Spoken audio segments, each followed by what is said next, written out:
Mesdames et messieurs, bonjour. Que la paix du Seigneur soit avec vous. Bienvenue en 2026. Le thème de ce matin s'intitule « Que Dieu soit ta force et ton abri ». Nous allons entrer dans notre Bible, Psaume 91, à partir du verset 1 jusqu'à 4. Il est écrit ceci. Celui qui demeure sous l'abri du Très-Haut repose à l'ombre du Tout-Puissant. Je dis à l'Éternel, mon refuge et ma forteresse, mon Dieu en qui je me confie. Car c'est lui qui te délivre du filet de l'oiseleur, de la peste et de ses ravages. Il te couvrira de ses plumes et tu trouveras un refuge sous ses ailes. Sa fidélité est un bouclier et une cuirasse. Qu'est-ce que tout cela signifie? La personne qui vient de parler là a vécu ces choses.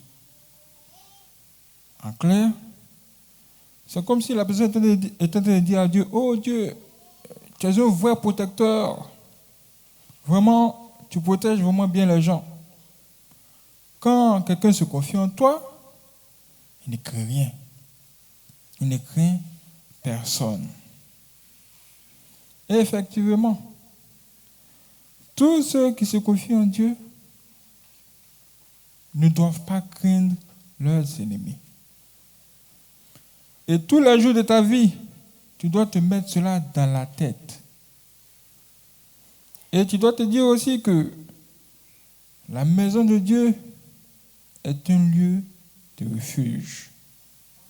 Quand tu es poursuivi par les sorciers, les démons ou les mauvais esprits, tu peux venir dans la maison de Dieu et Dieu va te décharger.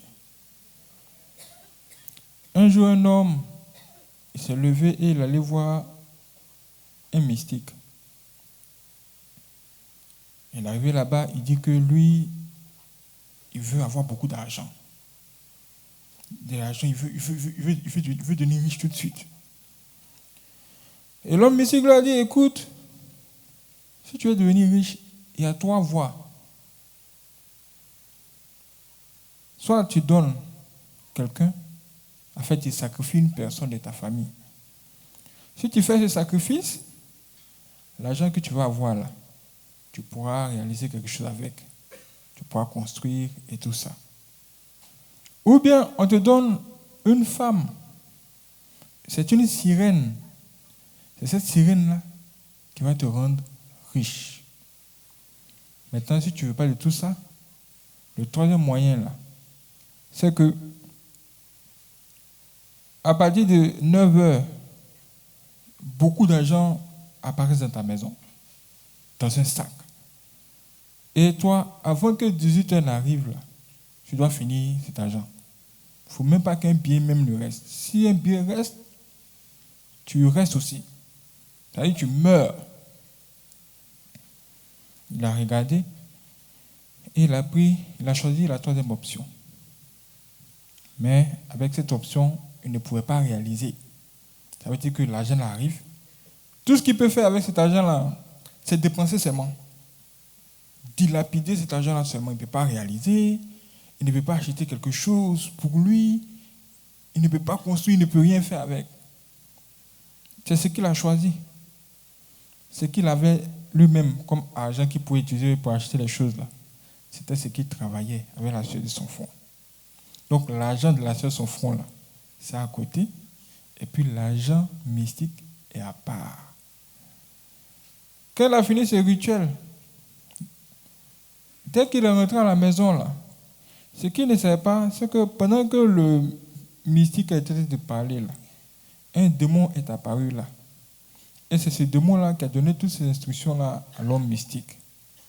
Donc, quand il est rentré à la maison, le démon-là aussi l'a accompagné.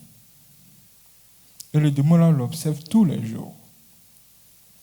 Maintenant, qu'est-ce qui va se passer un jour?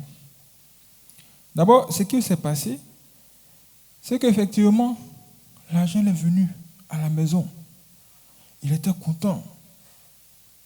Ce jour-là, tout le quartier a tremblé.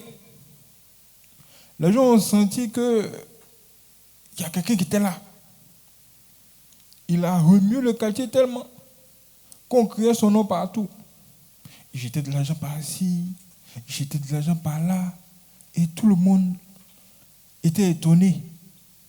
Et c'était devenu son habitude. C'est ce qu'il faisait tout le temps. L'argent arrive à 9h, beaucoup d'argent, il s'arrange à finir cela avant 18h. Mais, ce qu'il ne sait pas, c'est que le diable n'est pas bête. Il va te tendre un piège quelque part. Il va te tendre un piège. La première semaine, il a réussi à bouffer cet argent-là sans problème. Il a dépensé comme il fallait, il n'y avait pas de problème. Mais quelques temps plus tard, il dépense cet argent-là. Au lieu que l'argent finisse, ça augmente. Plus il dépense, plus ça augmente. Il a dépensé jusqu'à il est fatigué. L'argent a tenté d'augmenter jusqu'à ce qu'il déborder même dans la maison. Ça verse, là, ça sort du sac, ça verse. Lui-même, il sait que si l'argent reste jusqu'à 18h, qu'est-ce qui va se passer? Il va mourir. Du coup, il s'est dit que là, il doit chercher un homme de Dieu tout de suite. Là, il doit chercher la maison de Dieu. Voici comment il a pris cet argent-là. Genre, à 17h30, en train de courir, chercher la maison de Dieu. Dieu merci, il a trouvé un homme de Dieu véritable. Dès qu'il est rentré dans la maison là net, 18h est arrivé. Dès que 18h est arrivé là,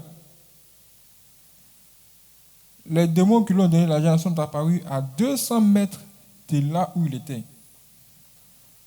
Mais ils étaient bloqués à 200 mètres. Ils ne peuvent pas s'approcher. Dès qu'il est arrivé vers l'homme de Dieu, oh l'homme de Dieu, voici l'argent là.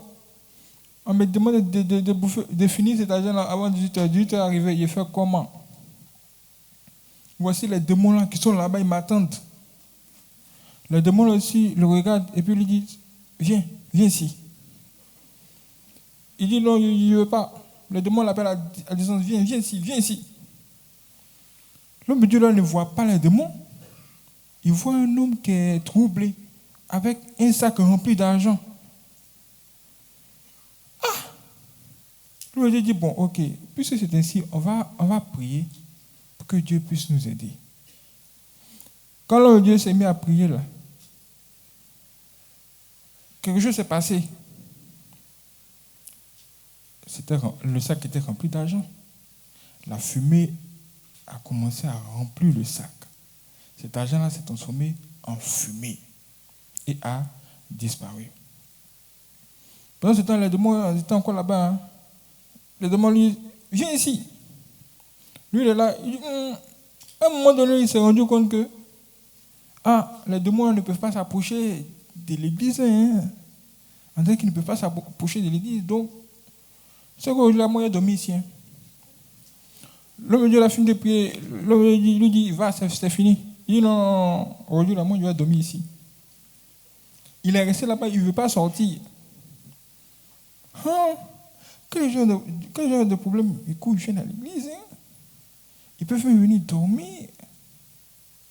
Les démons l'attendaient dehors. Mais qu'est-ce qui se passe?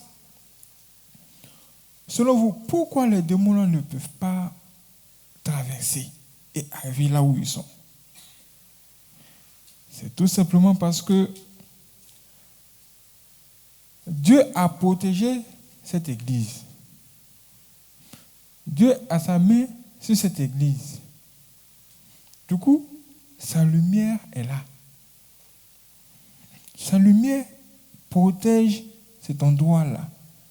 Et à cause de la gloire de Dieu, les démons-là ne peuvent pas s'en approcher. L'église est devenue un lieu de refuge. Quand tu cours, tu viens à l'église, ta solution t'attend.